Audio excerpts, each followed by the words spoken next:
Selamat datang di Tensforia. Tensforia kali ini merayakan hari ulang tahun SMA Negeri 10 Surabaya yang ke-45. Ada yang bilang 45 tahun itu umur yang masih muda untuk ukuran sekolah. Tapi ada juga yang bilang bahwa 45 tahun itu umur yang udah cukup senior. Tapi apapun itu, kita semua berharap semoga di usia yang ke-45 tahun ini kita bisa menjadi yang lebih baik. SMA Negeri 10 Surabaya bisa menjadi sekolah yang lebih baik ke depannya dan menghasilkan lulusan-lulusan terbaik di bidangnya masing-masing. Sebelum kita lanjut, kenalin, namaku Farid Revaldi Putra. Aku akan dampingin kalian selama beberapa menit ke depan di acara Tensforia kali ini.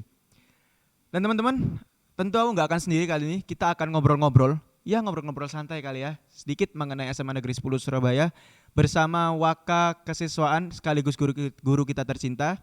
Ada Ibu Vivit Putri Puspitosari MPD, dan kita akan ngobrol sedikit bersama Putra Putri Smadasa tahun 2022.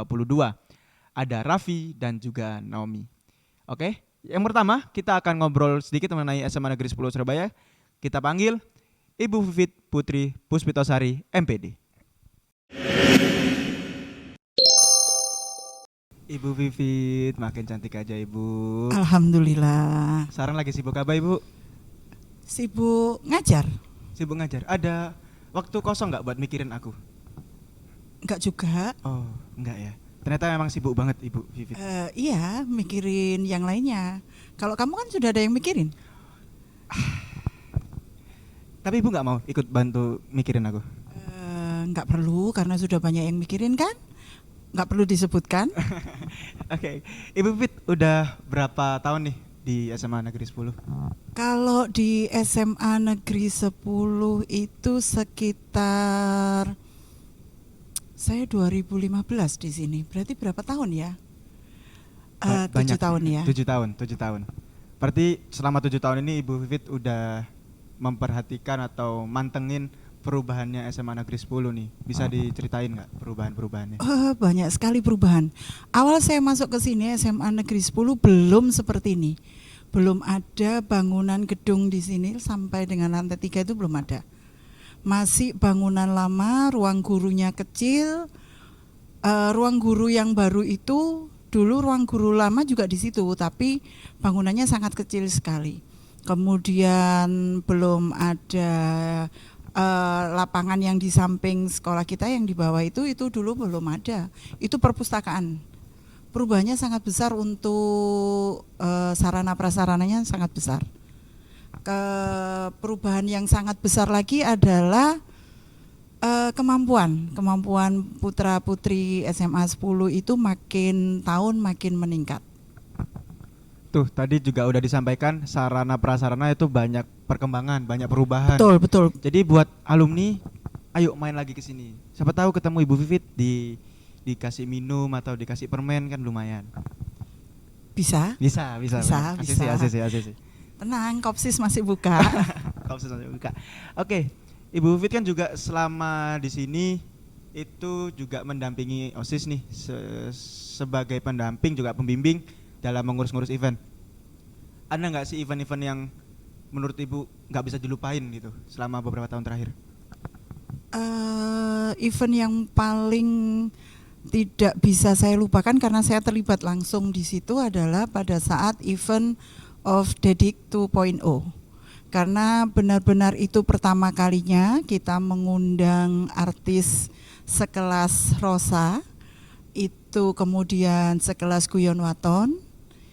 Bagaimana menghandle anak-anak yang pada saat itu saya yakin anak-anak punya kemampuan besar sebenarnya. Punya kemampuan besar, tapi kadang mereka lupa bahwa ada hal-hal kecil yang mereka lupakan. Contoh misalkan Rosa maunya tidur di mana gitu, bintang tamunya mau tidur di mana, atau misalkan pada saat bintang tamu ini meminta kita untuk event yang lain, misalkan makan, itu apakah sudah benar-benar kita siapkan untuk kesananya. Dan juga satu lagi, pada saat event itu anak-anak lupa satu hal, tentang kita kerjasama dengan puskesmas. Karena kalau ada anak sakit pada saat itu ataupun terluka karena sesuatu hal yang tidak kita sengaja, anak-anak lupa akan hal itu. Itu juga yang perlu dipertimbangkan karena di perjalannya waktu kejadian juga itu pada saat bintang tamu besar kita hari H, kita sudah siapkan jauh-jauh hari hotel dengan sekelas menurut saya itu sangat-sangat luar biasa.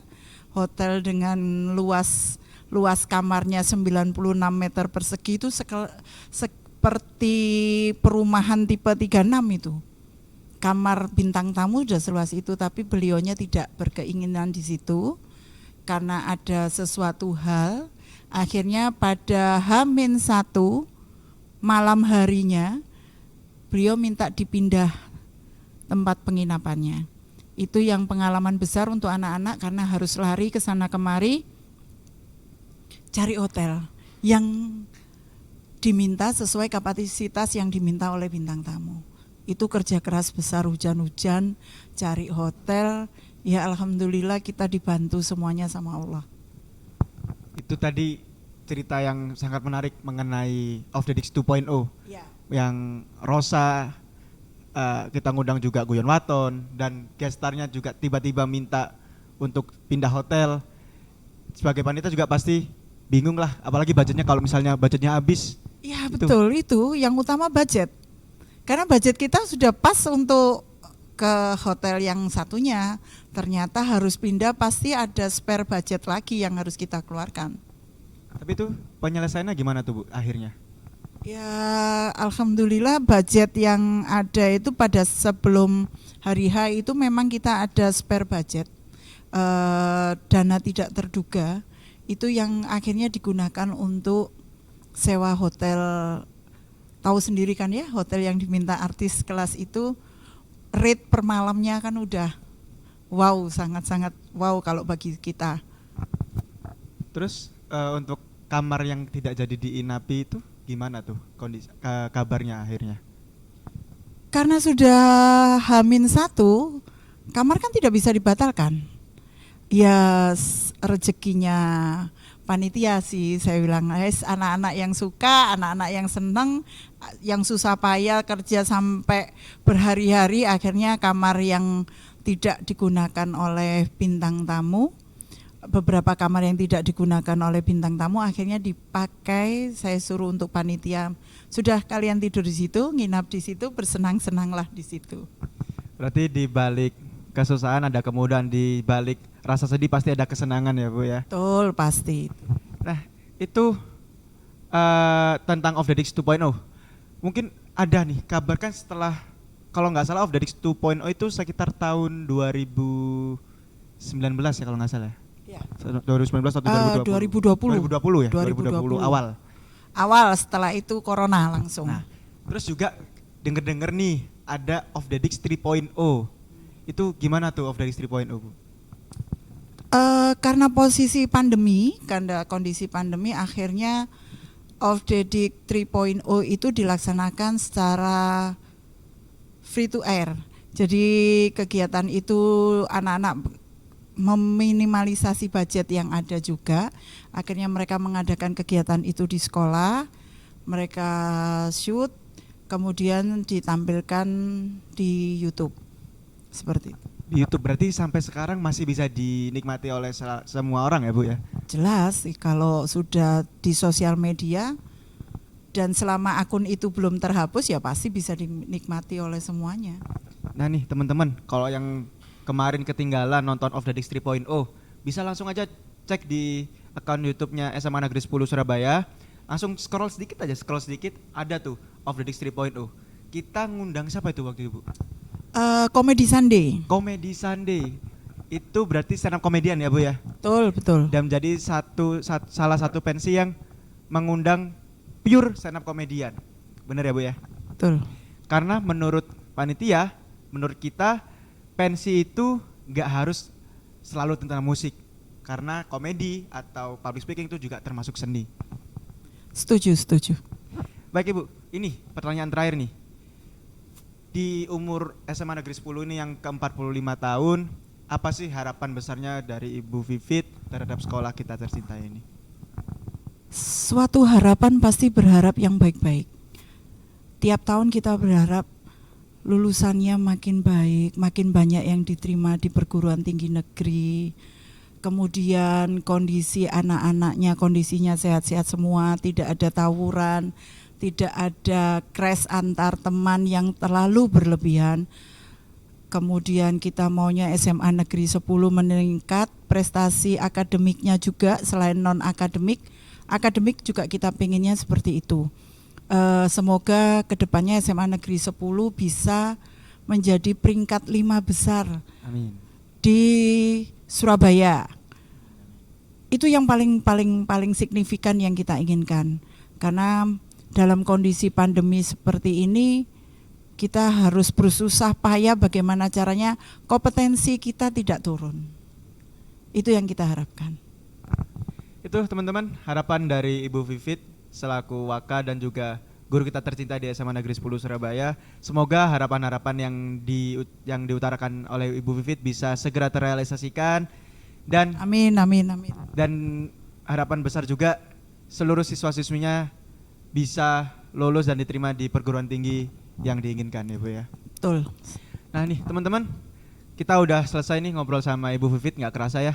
Setelah ini kita bakal ngobrol sedikit bareng Putra Putri Semadasa tahun 2022. Buat kalian yang nungguin, tenang, jangan kemana-mana, kita akan kembali setelah yang satu ini. Kembali lagi di Tensforia. Tensforia kali ini kita merayakan hari ulang tahun SMA Negeri 10 Surabaya yang ke-45. Nah teman-teman semuanya, tadi kita habis ngobrol-ngobrol sama Ibu Vivit mengenai SMA Negeri 10 Surabaya dan perkembangannya. Kali ini kita akan ngobrol bareng Putra Putri Semadasa terpilih tahun 2022. Apa sih Putra Putri Semadasa ini? Putra Putri Semadasa ini adalah siswa-siswa dan para siswi yang telah melewati seleksi banyak tahap nih, udah tahap 1, tahap 2, tahap 3, dan bahkan bisa sampai tahap-tahap berikutnya. Dan akhirnya terpilihlah putra putri tersebut. Siapakah mereka? Langsung aja kita sambut Raffi dan juga Naomi. Selamat datang Raffi, Naomi. Nih, putra putri terpilih kita ada Raffi sama Naomi. Gak usah kasih tahu ya mana yang Raffi, mana yang Naomi gitu, gak usah ya. Udah jelas yang itu Raffi, yang ini siapa? Naomi. Nah, gimana kabar kalian setelah terpilih menjadi Putra Putri Semadasa? Sehat Mas. Nah, bangga juga Mas bisa terpilih jadi Putra Putri Semadasa tahun ini. Naomi? Ya seneng aja sih Mas, bangga juga terharu bisa jadi terpilih Putra Putri Semadasa tahun ini. Pernah nyangka nggak bakal ada di posisi ini sekarang? Nggak pernah sih Kak, nggak pernah nyangka kalau bisa jadi di posisi 1. Kalau Raffi? Iya, nggak pernah nyangka juga sih Mas. Saya kira saya bakal tersisihkan dari kompetisi yang lain. Cuma ya ternyata saya cukup beruntung bisa di sini. Oh, keberuntungan berarti menurut Raffi ini saya beruntung sekali ada di sini sekarang gitu ya. Saya nggak nyangka saya punya kemampuan untuk bisa berdiri di sini. Waduh. Ini aku penasaran nih. Bisa diceritain nggak gimana awal ceritanya kalian dari awal seleksi sampai akhirnya sekarang terpilih di Putra Putri Semadasa ini? Siapa dulu? Mau silakan. Nah, saya awalnya dapat kabar dari ketua kelas saya membeberkan cerita tentang pendaftaran PPS Putra Putri Semadasa. Mumpung sesuai dengan misi saya yaitu menjadi lebih aktif dalam berorganisasi, saya tanpa panjang lebar langsung daftar kan Mas. Nah, saya ikuti day one tesnya, namanya wawancara sama panitia, saya lolos. Day 2 membuat video dan segala macam, dan day 3 yang terakhir debat, saya juga lolos. Alhamdulillah saya menang Mas. Kalau Naomi gimana? Jadi pertamanya saya dapet info atau kabar dari ketua kelas ya Kak. Soalnya yang pertama nge-share itu ketua kelas. Kemudian saya tertarik nih, kemudian saya coba deh iseng-iseng daftar. Kemudian day 1 saya lolos, saya membuat video unjuk bakat sama membuat visi misi. Terus day 2 lolos, wawancara sama guru. Dan yang day 3 lolos, debat, dan alhamdulillah juga lolos juga. Berarti udah melewati beberapa tahap ya, ada tahap wawancara sama panitia, terus disebut gak ada sama guru, terus juga ada sama debat. Tadi juga disampaikan ada video bakat. Emang Naomi video bakatnya apa tuh? Kalau saya pribadi, video bakat saya public speaking. Jadi saya menunjukkan kepada unjuk bakatnya mempresentasikan tentang visi misi yang sudah saya buat gitu Kak. Kalau Raffi? Kalau saya punya bakat di basket Mas, saya ikut berbagai kompetisi sparring antar sekolah dari SD sampai SMP Mas. Nah, jadi saya cukup percaya diri sama kemampuan saya. Atlet basket dan juga public speaker yang baik. Ini adalah bukti bahwa mereka ini memang orang-orang yang berbakat, orang-orang yang cerdas secara akademik maupun non akademik, dan patut ditiru nih teman-teman. Harus bisa nih ngembangin dirinya lagi buat kedepannya. Nah nih, aku mau sedikit ngulik lagi. Ada nggak cerita menarik waktu kalian seleksi atau tahap awal? Mungkin yang seleksi galak atau bingung ini gurunya ngomong apa gitu. Siapa? Raffi? Naomi? Ada sih Mas. Saat itu pas mau mendaftarkan diri ya, kan perwakilan satu kelas 2 orang.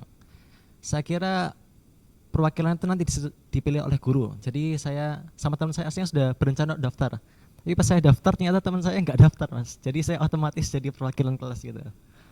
Bagus. Itu berarti kayak dijebak gitu ya berarti. Iya terjebak cuma ya. Tapi nggak apa lah Mas. Saya juga. Tapi menang kok ya. Iya. Kalau Naomi gimana? Kalau saya lebih ke ini sih Kak, bingung ini tiba-tiba kepilih gitu.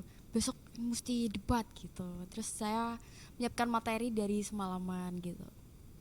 Tadi disinggung masalah debat nih. Aku penasaran, itu emang debatnya kalau Naomi membahas tentang apa? Kalau saya waktu itu tentang keterlambatan tugas dan saya bagian tim kontra. Kalau Raffi? Saya tentang dampak sosial media pada lingkungan sekolah Mas. Dampak sosial media terhadap lingkungan sekolah dan juga terlambat mengumpulkan tugas. Dua tema ini tuh kayak tema yang sangat relate sama bukan warga sih, siswa-siswi lah ya. Sangat dekat apalagi di masa pandemi, sosial media yang kita nggak bisa lepas. Kalau punya sosial media apa aja emangnya? Ada Instagram, TikTok atau apa? Saya main Instagram sama ya Instagram aja Mas. Instagram aja. Kalau Naomi? Instagram sama TikTok. Saya disebutin nggak akunnya apa? Mungkin ada yang mau follow kalian gitu. Sebutin aja. Hai guys, Instagram aku Ersila Naomi. Kalau TikTok aku Little Naomi. Kalau Raffi? Kalau Instagram saya Raffi_yo. O-nya 2. Itu jelas tuh, O-nya 2. Oke, tadi masalah tentang kalau Naomi keterlambatan, kalau Raffi masalah apa tadi? Sosial media ya. Emang waktu debat itu kalian ngomongin apa sih coba Naomi? Naomi dapat tema itu akhirnya ngomong apa waktu debat? Simpulannya. Ya, bisa, Jadi simpulannya yang bisa saya sampaikan pada saat itu saya kan masuk tim kontra ya Kak. Jadi apapun keterlambatan tugas itu tidak ini ya sih Kak, lebih ke mengumpulkan tugas waktu itu wajib sih Kak. Karena itu udah kewajiban. Jadi ya gimana pun caranya kita harus bisa mengumpulkan tugas tepat waktu gitu. Oke, kalau Raffi gimana tuh? Saya juga dapat kebagian tim kontra Mas. Jadi saya menjelaskan tentang dampak-dampak negatif sosial media jika disalahgunakan oleh siswa di lingkungan sekolah ini Mas. Dampak negatifnya apa tuh Raffi? Semisal ketidaksesuaian tugas siswa, keterlambatan dan macam-macam Mas, banyak banget Mas. Berarti menjelaskan tentang dampak negatif. Dampak negatifnya tadi mungkin dampak negatifnya itu kayak malas gitu ya, ketergantungan. Dan kita juga nggak bisa pungkiri di internet itu jawaban-jawaban itu udah kayak banyak gitu ya, berseliweran gitu ya. Jadi kayak lihat Google aja gitu ya. Kalian kan sekarang udah terpilih nih sebagai putra putri Semadasa. Harapan kalian atau gak usah harapan deh, yang ingin kalian lakukan ini apa ke depannya? Harapan saya untuk SMA 10 ini semoga menjadi lebih maju lagi, siswa-siswinya lebih berprestasi, dan semoga citra SMA Negeri 10 ini makin lebih positif lagi. Ya, saya lanjut ke Pia Raffi. Serta sistem pembelajaran di SMA Negeri 10 Surabaya menjadi lebih menarik, inovatif, dan inspiratif. Wah, itu bukan visi misi sih, harapan ya berarti ya. Harapan ke depannya semoga harapan-harapan dari putra-putri Wisma Dasar terpilih tahun ini bisa terwujudkan dan bisa segera mungkin terrealisasikan ya. Oke, teman-teman semuanya. Tadi kita udah dengar bincang sedikit sama teman-teman dari putra-putri Wisma Dasar tahun 2022. Setelah ini kita bakal seru-seruan lagi. Kita bakal main game habis ini. Tapi tunggu, kita akan kembali setelah yang satu ini.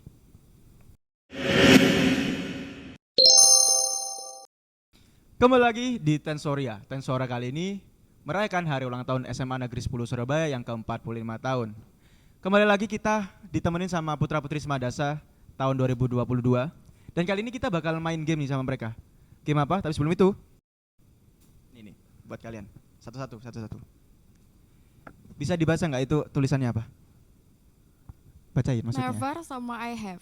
Never sama I have. Itu maksudnya never have I ever. Jadi kita bakal main never have I ever. Jadi buat yang belum tahu, never have I ever itu nanti kita atau aku bakal bacain satu pernyataan. Nanti kalau mereka pernah akan ngangkat I have. Tapi kalau mereka nggak pernah, mereka akan ngangkat never. Misalnya contoh, pernah nggak kalian salto di kolam renang? Kalau pernah ya I have, kalau nggak pernah ya never. Paham ya? Nih. Oke, kita langsung aja ya, Nih yang pertama. Never have I ever salah pakai seragam. I have. Raffi? Never. Pernah? Gimana tuh Pernah. ceritanya? Jadi ceritanya tuh waktu hari itu Rabu sama Kamis. Rabu kan pakai batik, Kamis pakai kotak-kotak. Nah itu salah. Jadi Rabunya pakai kotak-kotak dari jalan tuh udah kepikiran. Ini bener apa enggak ya? Ternyata salah sampai sekolah gitu.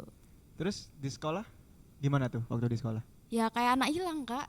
Jadi yang lainnya udah pakai batik, saya pakai kotak-kotak sendiri. Merasa kayak orang asing. Kalau Raffi nggak pernah? Gimana Nggak pernah, Mas. caranya biar nggak pernah cari cara salah seragam? Setiap pagi saya tanya ketua kelas mas, pakai baju apa? Saya sendiri pribadi lupa terus mas. Tapi sebenarnya lupa, enggak. Cuma saya tanya. Berarti itu poinnya adalah malu bertanya sesat ditanya. Malu bertanya sesat ditanya. Apa sih? Apa mau? Itulah pokoknya. Oke, kita lanjut yang kedua nih. Never have I ever suka sama teman sekelas. Waduh. Boleh disebut namanya nggak ini? Jangan mas. Jangan. Coba siapa mau cerita duluan? Raffi. Dulu. Ya pasti pernah lah mas semuanya kan ya. Saya nggak pernah. Pasti adalah satu orang yang menarik perhatian di kelas itu. Dulu pernah cerita itu saya punya perasaan sama seseorang gitu. Saya memberanikan diri pengen mengungkapkan perasaan saya. Kebetulan teman saya dari sebelah saya dengar cerita. Dev, kamu pacar nama ini ya? Kok saya panik. Loh, Dev, kan saya merasa tertikung mas. Berarti kayak tertikung. Bukan tertikung, ini belum ditikung, cuma saya tersalib mas sama. Oh, berarti kamu belum belok nih, tapi udah aku dulu gitu ya. Itu terus gimana akhirnya? Kamu berani ngomong atau gimana? Akhirnya jangan lah mas, biar mereka enak-enak sendiri. Cinta dalam diam. Kayak lagunya siapa ya? Oke, next. Ya, kalau Nami gimana? Dulu pernah cerita suka sama temen sendiri tuh emang anaknya bukan. Oh, Emang anaknya ganteng sih, pintar gitu. Raffi. Bukan. Terus abis itu ya udah Kak, jadi asing soalnya dia tahu kalau aku suka sama dia. Jadi buat teman-teman di luar sana harusnya kalau suka diem aja ya guys, dipendem aja gitu. Terima kasih. Waduh, kok suka cinta dalam diam ini gimana? Diungkapkan dong, diungkapkan.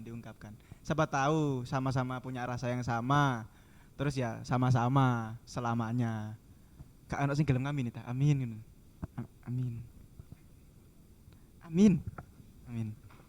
Oke, kita lanjut yang ketiga.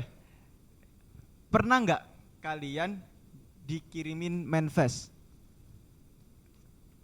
Nggak pernah apa nggak tahu? Nggak pernah Kak. Nggak pernah. Merasa nggak pernah mas. Berarti nggak pernah ngerasa dikirimin gitu. Nggak pernah mas. Tapi pernah ngirim manifest ke orang nggak? Belum pernah mas. Kirim dong. Nanti mas. Kak kamu? Nggak pernah. Ngirim juga nggak pernah. Nggak mau ngirim? Ya sun ya kayaknya. Sun. Ya, aku bingung mau ngomong apa sebenarnya. Jadi teman-teman, SMA Negeri 10 ini sekarang ada akun Manifest yang baru aja rilis di tahun ini. Namanya apa? @10fest kalau nggak salah ya. @10fest atau coba cari aja deh di Instagram, pasti nemu. Nah, Manifest ini apa sih? Manifest SMA Negeri 10 ini tujuannya adalah kita ingin teman-teman untuk yang pengen ngomong sesuatu sama orang tapi nggak berani ngomong, kita buat ngomong. Gimana sih? Jadi kalian bisa ngomong tapi tanpa tahu, tanpa orang yang kalian kasih tahu ini tahu bahwa yang ngirim itu kalian. Jadi kayak anonim gitu ya. Kalian harus coba deh, coba enak tahu. Aku pernah ngirim banyak. Seru itu. Oke, teman-teman. Kita udah ada di ujung acara nih. Setelah tadi kita berbincang-bincang sama mereka mengenai PPS atau Putra Putri Madasa dan juga kepoin tentang sampai mereka pernah atau enggak pernahnya apa. Kayaknya bakal lebih menarik lagi kalau kalian langsung ketemu sama mereka, langsung ngobrol sama mereka dan support terus mereka untuk menjalankan program-programnya. Gak kerasa kita ada di ujung acara Tensoria kali ini. Aku sebagai pembawa acara, mohon maaf kalau misalnya ada kata-kata yang salah atau menyakitkan hati kalian atau ya jokesnya garing, mohon maaf. Aku Fadil Revaldi, mohon undur diri.